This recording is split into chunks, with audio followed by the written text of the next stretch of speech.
told you guys the music was going to be awesome. It's like this the whole day. So we're going to do the housekeeping stuff before I bring on our keynote speaker. So there's printed agendas that are available at the help desk, or the agenda is available at cyberX.org/CWC. There are several wellness zones throughout the conference, and I will say this was probably one of my favorite things, is there's the Build a Lego, where you can go, take a break, take advantage of building a bag. There are also therapy dogs here from St. John's Ambulance, which is probably a good thing that I'm not wearing long pants, because last time I did, I got home and my dog was like, oh my God, you cheated on me. So, as well, there is a career village, which is really incredible. Go there, check out what they have, go see who is all there. You can also have someone take a look at your LinkedIn, take a look at your resume, and have some conversations about where you want to go and where you see yourself. There's a hacking village as well on site where you can stop by and try your hand at all levels. And it is open to all levels. You're welcome to join, and it is accessible all day. There is also a CTF taking place as well, and there's sign-ups that can be done at the Toronto School of Management booth. And lastly, this year, in lieu of swag, the conference is making a contribution to Sandgate Women's Shelter.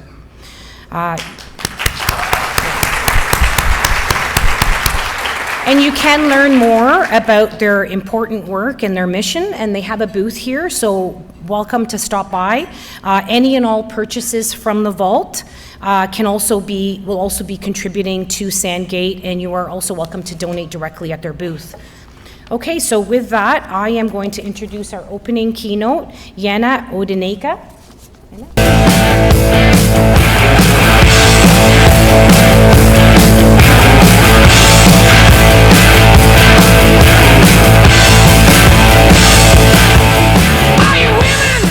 Good morning, crowd. Are you excited about the lineup of speakers that we have ahead of us for the day? Yeah, excellent. Me too. I can't wait to be sitting there. I'm not standing here. This is way too much. So, my name is Jana, and I came here today to talk to you about the emerging cyber threats, the changing cyber threat landscape, and what we can do to stay ahead. But before we even get to that topic, I'd like to introduce myself a little bit, talk about who I am, what I'm doing, how did I even get here, right? So my experience with cybersecurity started about a decade ago, and it was nothing more than just an interest, a hobby. I was working as a QA tester at the time, and I was just practicing a little bit of hacking, a little bit of offensive security skills here and there just to see what happens.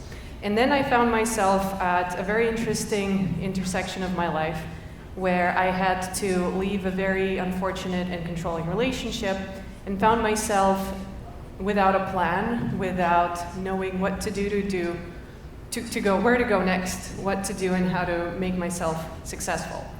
And that was precisely the time where I've decided to bet on myself, and I've done a number of crazy things. I got a couple of tattoos, I learned how to ride a motorcycle, bought myself a Harley, and I decided to start a business, right? That's how it goes, and absolutely no regrets. I had no idea what I'm getting into, but at the end of the day, probably still don't know what I'm doing, but it feels right. And so today I am a co-founder and a chief technology officer at Orna, a Toronto-based cybersecurity startup. We're doing a lot of very fascinating and fun stuff with our platform. We do have a booth here, so do stop by and say hello. And you noticed I mentioned I'm a co-founder, right? So I have two amazing co-founders with me. We have our CEO, Logan Wolf. He is somewhere here in the audience today supporting me. And we also have Martin Gill. He is in the UK, couldn't quite make it today, a bit of a drive. Why am I mentioning my co-founders? This is, after all, a Women in Cybersecurity event. Well, this is precisely because of that. These two wonderful gentlemen are my biggest supporters. They push me to my limits. They make me believe in myself. They always encourage me. They are my champions. They are also my biggest critics, which is why I love them both so much. And I wish that every woman in this industry gets the support from her male colleagues as good as I get from mine. All right, so to the topic of emerging cyber threats. Before we get there, we have to talk about some basic and rudimentary cybersecurity techniques before we have to learn how to walk before we can run, right? In my line of work, I predominantly respond to cyber breaches and perform digital forensics. So I see firsthand how the attacks actually happen and what causes the cyber breaches to happen. And it is not the cutting edge, newest, hottest, developed, complex attack techniques that the threat actors have created. Most of the time, it is the most basic, the most fundamental stuff that companies miss, right? So majority of attacks happen because of successful social engineering and phishing attacks. Employees, especially those that are less tech savvy, are commonly opening all of these links and losing their credentials, and that's how the attacks happen. So we have to make sure that we provide all of our employees with a very good, very quality and proper cybersecurity awareness training. Another second most common scenario why the breaches happen is because of some, again, basic and rudimentary IT misconfigurations. I cannot tell you how many times the attack had happened because somebody left that RDP port open to the internet, leaving only a single set of credentials protecting the organization from the rest of the world. Or having domain controllers, or having code exposed to the internet. Some of these very, very basic things that we should be thinking about before we think about emerging and new and cool cyber threats. And so, after you've thought about your strategy, after you've developed your incident response plan, you've put in place your monitoring, you've fostered that culture of cybersecurity awareness in your organization, you've done your pen tests, then you can start talking about the new and emerging threats. So what are they? What do you think are the main themes, or a theme, of emerging and new cutting-edge tactics or technologies or anything that is related to cyber threat right now? I'm taking guesses from the audience. AI, everybody. Okay, I didn't expect it to be that easy, but okay. But you're right. We have three main themes, actually, that you would hear on the internet and in the industry being talked about. AI, quantum computing, and Internet of Things, right? Quantum computing is a little bit of a thing of the future. It is still largely theoretical. We don't have any practical implications of it at the moment. We know that NIST is right now evaluating 69 candidates for new quantum cryptography techniques, right? We're working on it, but there isn't much to talk about yet. IoT, on the other hand, is a thing of the last year. We've all been fascinated with IoT devices. We've talked about it extensively. We know that they present a much larger attack footprint for threat actors to focus on, but we've already covered that subject extensively. Now, AI, as you rightfully mentioned, is what I'm going to focus today. So, how does AI help threat actors improve their attack techniques, and how does that work? Think about your standard ransomware attack. Why am I talking about ransomware? It's on everybody's mind. It's very, very popular. So any standard attack these days happens with first conducting reconnaissance, learning about your target, learning about their weaknesses. Then you need to infiltrate their network, establish persistence, move laterally or escalate privileges inside the network to sit there firmly, start controlling the environment, find and exfiltrate sensitive data, and then deliver the payload. This is more or less the standard process, how things are done today. How does AI change this? It doesn't change the overall structure of the attack, it just makes every single stage of that attack on steroids, right? It makes it faster, smarter, more efficient, more automated, reducing the time, the effort, and the finances needed for a threat actor to perform any single one of these stages. So during reconnaissance, for example, we already have captcha-breaking AI tools that can just bypass captcha and collect information about the company and its infrastructure. Generative AI can already perform open source intelligence, OSINT, and collect information about any given target much faster and much more efficiently than a human can. And then supervised machine learning can help us categorize and analyze and make sense of this data, especially of the technical stack, to find more vulnerabilities and find more creative ways of exploiting them. And then once I've learned my target, I now need to deploy and get a foothold into that environment. So how do I use AI for this? I use it to help me craft the most believable phishing and spear phishing emails. I use it to make phone calls. It's incredible how AI can actually fake voices and fake videos now and spoof caller IDs and make any human believe that they're talking to somebody else. So it makes it very, very easy.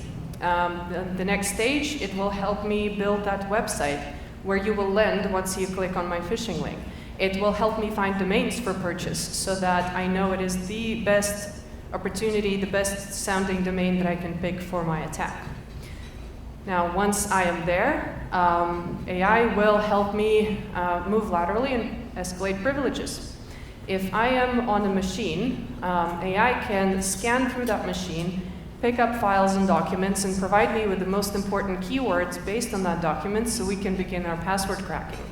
And then the supervised machine learning will help us generate and various permutations of those possible passwords based on that specific machine. Again, making my attack extremely focused and very, very efficient for the target that I'm attacking. And after I have established persistence, I am controlling, now I need to find data to exfiltrate. Here again, AI comes to help me. AI can scan through the machine and summarize the data on it for me so that I don't waste my time looking myself, and I know exactly which data to target to exfiltrate. It can also use image processing information to show me the specific type of files that I, the attacker, can benefit from the most. So again, this reduces my time that I need to spend on the victim's machine before I exfiltrate the data and get away. So it effectively allows me to stay undetected. AI can also help me generate malware, and that's something that we know as adaptive malware. It's malware that reacts to the defense techniques that it sees, and it can basically evade detection for as long as possible, right? Because it learns how the defense mechanisms that you have in place, how do they work, and so it helps me avoid that detection and stay efficient. Then we have AI-assisted botnets. Again, think of a standard botnet, but on steroids, right? So it will propagate to other devices without human intervention. It will find much better targets for me. It will improve communication between my machines and make my DDoS attack a lot more efficient. And it can also stay resilient because it will make the machine deploy self-healing techniques so that can avoid detection and stay operational as much as possible. Then, I know it's scary, right? And I keep talking. So then there is also the large learning language modules, thank you. LLMs, right? We've all heard of them. These are ChatGPT, Google Gemini. I'm sure most of us use them on a daily basis to help us with our day-to-day tasks. And if you've ever tried talking to ChatGPT or Google Gemini or the likes of it, and ask it to create a malware for you or assist you in your offensive security practices, help me hack this, help me break that.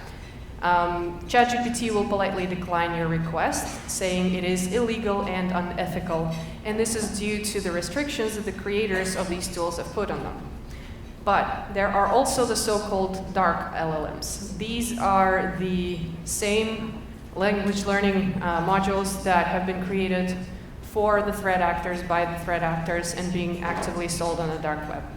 So these LLMs do not have the restrictions that the ChatGPT and the other ones do. So they will be more than happy to generate all of these phishing emails for you. Think of a spear phishing email.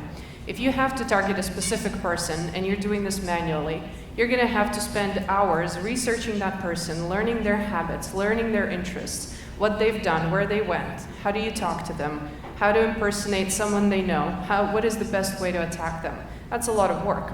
Now, dark LLMs can do this for you in a matter of seconds, and security researchers have tested those, and they provide incredibly realistic and believable phishing emails and so on. And some of the examples of those LLMs would be Fraud GPT. That tool focuses on building social engineering material for you, building malware, as well as building carding schemes for credit card schemes. Then we have Dark Bart, which was originally called Dark Bard, which was based on Google Bard, which is what we now know as Google Gemini. And because of its origins, it actually integrates with a lot of Google tools, and it can use image processing too to facilitate these attacks even further, build those websites and kind of help you out there. And then we have Worm GPT, which again is widely used for malware generation, phishing, and other social engineering campaigns. And it is sold on the dark web. The license is between 500 and 5,000 euro. If you think about it, many cybersecurity tools these days are much more expensive than that. This is something that even a single individual can afford, and these tools will, help these individuals get richer because of the state of cybersecurity these days. So, with all of this in mind, how do we stay vigilant? How do we stay ahead and beat the threat actors in the AI-assisted game? Now again, I'm not going to get tired of repeating myself. Before we even get there, get your basics right. To this day, still, most of the attacks happen not because of AI, not because of something new and zero-day and super cool, but because of basic things that companies don't do, right? So again, remind yourself about fostering the cybersecurity culture within your company, making sure that you have your regular pen tests, your infrastructure is set correctly, you have your monitoring in place, you have your incident response, and you have your air-gapped and tested backups. And then, and only then, should you focus on the emerging technology. Now, if you are at that place, what can you do? First of all, we're going to fight AI with AI, right? So employ AI-assisted detection tools. These tools can really help you find those anomalies and kind of, AI against AI, detect that ever-morphing malware that's going to change its behavior so that your detection techniques can also do that. Many large vendors already have created such tools, so it might not be accessible for all businesses because of the price restriction, but we're on our way there, and this is an excellent first step. Then we have AI-assisted cyber threat intelligence tools. If you think about how much time and effort it takes for humans to conduct cyber threat intelligence research, you have to analyze how malware behaves, you have to figure out which threat actor this specific piece of code belongs to, what are these indicators of compromise. Now again, AI can assist us with it and make this process much easier, automated, and faster. And then we have AI-assisted data loss prevention, DLP tools. It can watch for the information leaving the organization and significantly reduce the rate of false positives and also block the information on the way out, as well as scrape specific metadata or HAR files as they're leaving the organization. So again, these are some really cool tools out there. We also have AI-assisted code scanning tools. Now, we all know that code scanning tools already exist. We call them SAST and DAST tools. And one feature of them is that they still produce quite a substantial number of false positives. So when you are using this tool, you still have to manually review what it suggests, understand why it suggests that, and these tools have no way of understanding the logic of your code or the logic of your web application.